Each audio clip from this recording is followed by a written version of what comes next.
देवरिया में जमीन विवाद में एक ही परिवार के 5 लोगों की हत्या हो गई है। जानते हैं क्यों हुई? 2014 में 8 बीघे के जमीन का मुकदमा शुरू हुआ। 8 बीघे जमीन प्रेमचंद यादव ने फर्जीवाड़े से लिखवा लिया। सत्यप्रकाश दुबे के भाई की जमीन थी वो। 2014 से मुकदमा शुरू हुआ। सत्यप्रकाश दुबे थानेदार के यहाँ, तहसीलदार के यहाँ, एसडीएम के यहाँ, डीएम के यहाँ, कमिश्नर के यहाँ, सबके यहाँ चिट्ठियां दे दे के थक गए कि हमारे भाई की जमीन इन्होंने फर्जीवाड़े से लिखवा लिया है। कुछ नहीं हुआ। सत्यप्रकाश दुबे मुख्यमंत्री कार्यालय पे जन सुनवाई के पोर्टल पे भी चिट्ठी लिखते रहे कि हमारी जमीन लिखवा लिया गया है। कुछ नहीं हुआ। लेखपाल आता था, बाकी पटवारी आते थे और इधर उधर करके चले जाते थे। इसलिए चले जाते थे कि जो प्रेम प्रकाश यादव था वो पॉलिटिशियन था, उसको सत्ता का थोड़ा आशीर्वाद प्राप्त था। 2014 में सरकार भी उसकी थी, उसी पार्टी का वो नेता था, उसी पार्टी से चुनाव भी लड़ जीत गया था। तो उसके खिलाफ न लेखपाल बोलता था, न पटवारी बोलता था, न एसडीएम बोलते थे, न एडीएम बोलते थे। सत्ता की उसकी हनक थी। 2017 के बाद सत्ता तो बदली, लेकिन इसके बावजूद भ्रष्टाचार तो खत्म हुआ नहीं। वो चूंकि पैसे वाला था, पैसे खिलाता रहता था। जब भी कोई जांच आती थी पैसा पकड़ा देता था, पैसे लेके चले जाते थे। अब उसके बाद एक ही परिवार के 5 लोगों की हत्या हो गई। इस हत्या के लिए कौन जिम्मेदार है? वो लेखपाल जिम्मेदार है जो भ्रष्ट था, पटवारी जिम्मेदार है जो भ्रष्ट था, या तहसीलदार जो जिम्मेदार है जो भ्रष्ट था, वो जो जांच नहीं कर रहे थे वो भ्रष्ट था, या वो जो मुकदमे की सुनवाई नहीं कर रहा था वो भ्रष्ट था? मैं बार बार कह रहा हूं, इस सड़ी हुई न्यायिक व्यवस्था के कारण, सड़े हुए कानून के कारण भारत में लाखों लोगों की हत्या हो रही है। अगर 1 घंटे के अंदर मुकदमा दर्ज हो गया होता, 1 महीने के अंदर जांच पूरी हो गई होती, 1 साल के अंदर मुकदमे का फैसला हो गया होता, तो 2014 में मुकदमा शुरू हुआ, 2015 में फैसला आ गया होता, ये मर्डर ही नहीं होता। ये मर्डर इसलिए हुआ है कि हमारी पुलिस व्यवस्था सड़ चुकी है, न्यायिक व्यवस्था सड़ चुकी है और पूरा तंत्र भ्रष्ट हो चुका है।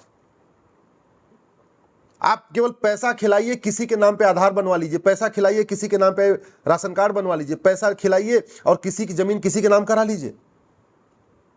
तहसील तो भ्रष्टाचार के अड्डे बन चुके हैं। वहां पे सब कुछ फर्जी होता है। फर्जी फोटो खिंच जाती है, फर्जी साइन हो जाता है, फर्जी जमीन की रजिस्ट्री हो जाती है, फर्जी पूरा लेन देन हो, सब कुछ फर्जीवाड़ा होता है। आज भी 5 लोगों की हत्या हो गई है। अब इसमें कोई जाति ढूंढ रहा है, कोई कुछ ढूंढ रहा है, कोई कुछ ढूंढ रहा है, लेकिन कोई ये नहीं कह रहा है इस हत्या का मूल कारण घटिया कानून है, इस हत्या का मूल कारण भ्रष्टाचार है, इस हत्या का मूल कारण सड़ी हुई न्यायिक व्यवस्था है, सड़ी हुई पुलिस व्यवस्था है। जब तक ये गुलामी के कानून खत्म नहीं होंगे, मैं बार बार रिपीट कर रहा हूं, जब तक ये 1861 का पुलिस एक्ट चलेगा तब तक पुलिस ऐसे ही रहेगी जैसे आज है। जब तक 1872 का एविडेंस एक्ट खत्म नहीं होगा तब तक मुकदमों का जल्दी जल्दी फैसला नहीं होगा। जब तक नार्को पॉलीग्राफ ब्रेन मैपिंग कानून नहीं बनेगा तब तक सच को पकड़ना और जल्दी से जांच पूरी करना असंभव है। जब तक 100 रुपए से बड़ी नोट बंद नहीं होगी भ्रष्टाचार खत्म नहीं होगा। 5000 रुपए से महंगे सामान का कैश लेन देन बंद नहीं होगा, भ्रष्टाचार खत्म नहीं होगा। जब तक जुडिशियल चार्टर नहीं लागू होगा कि 1 साल के अंदर मुकदमे का फैसला करना ही करना है, चाहे वो तहसीलदार हो, चाहे एसडीएम हो, चाहे एडीएम हो, चाहे म्युनिसिपल मजिस्ट्रेट हो, चाहे डिस्ट्रिक्ट जज हो, चाहे हाई कोर्ट जज हो, चाहे सुप्रीम कोर्ट जज हो, 1 साल के अंदर मुकदमे का फैसला करने के लिए जब तक जुडिशियल चार्टर लागू नहीं होगा, ऐसे हत्याएं होती रहेंगी, बलात्कार भी होते रहेंगे, मर्डर भी होता रहेगा, चोरी भी होती रहेगी, झपटमारी भी होती रहेगी, जमीन के लिए ऐसे लाठी डंडे चलते रहेंगे।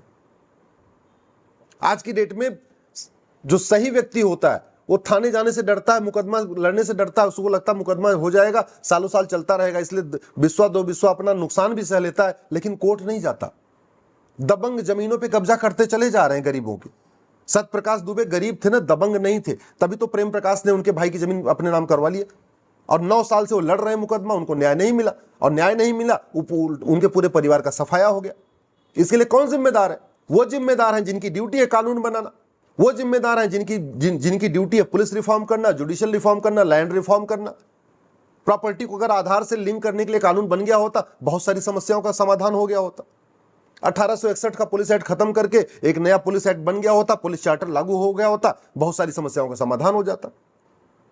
भ्रष्टाचार को जड़ से खत्म करने के लिए जो दुनिया भर का टैक्स सिस्टम चल रहा है, इसको हमने खत्म कर दिया होता, 1 नेशन 1 टैक्स लागू किया होता, आपका आराम से जो है भ्रष्टाचार खत्म हो गया होता। चोर उचक्के बदमाश क्यों क्यों पॉलिटिक्स में आ रहे हैं? अनपढ़, अनाड़ी, गंवार, दबंग, लुटेरे, माफिया क्यों पॉलिटिक्स में आ रहे हैं? क्योंकि हमने पॉलिटिक्स में कोई मिनिमम क्वालिफिकेशन नहीं रखी है, मैक्सिमम एज लिमिट नहीं रखी है, कोई एंट्रेंस एग्जाम नहीं रखा हुआ है। चपरासी बनने के लिए भी एग्जाम होता है, होमगार्ड बनने के लिए एग्जाम होता है, कांस्टेबल बनने के लिए एग्जाम होता है, बीएसएफ में सिपाही बनने के लिए एग्जाम होता है, बैंक में क्लर्क बनने के लिए एग्जाम होता है। लेकिन ग्राम प्रधान बनने के लिए, पार्षद बनने के लिए, बीडीसी मेंबर बनने के लिए कोई एग्जाम नहीं है। तो जितने गांव के लुच्चे लफंगे दबंग होते हैं वो अपना गांव के लोगों को धमका के, लालच दे के, शराब पिला के, पैसा बांट के, कुछ करके कोई पार्षद बन जाता है, कोई प्रधान बन जाता है, कोई बीडीसी मेंबर बन जाता है। थोड़ा और पैसा आ जाता है, फॉर्च्यूनर वगैरह खरीद लेते हैं, उसके बाद फिर विधायक बन जाते हैं पैसे से टिकट खरीद के। इस व्यवस्था को बदलने की ड्यूटी किसकी है? मैं बार बार कह रहा हूं, तू मैं करने से, आरोप प्रत्यारोप करने से, नूरा कुश्ती करने से, बतौलेबाजी करने से, लच्छेदार भाषण देने से समाज में कोई बदलाव नहीं आएगा। सारी समस्याएं ज्यों की त्यों होती रहेंगी। घूसखोरी, जमाखोरी, मिलावटखोरी, कालाबाजारी, नशा तस्करी, मानव तस्करी, सोना तस्करी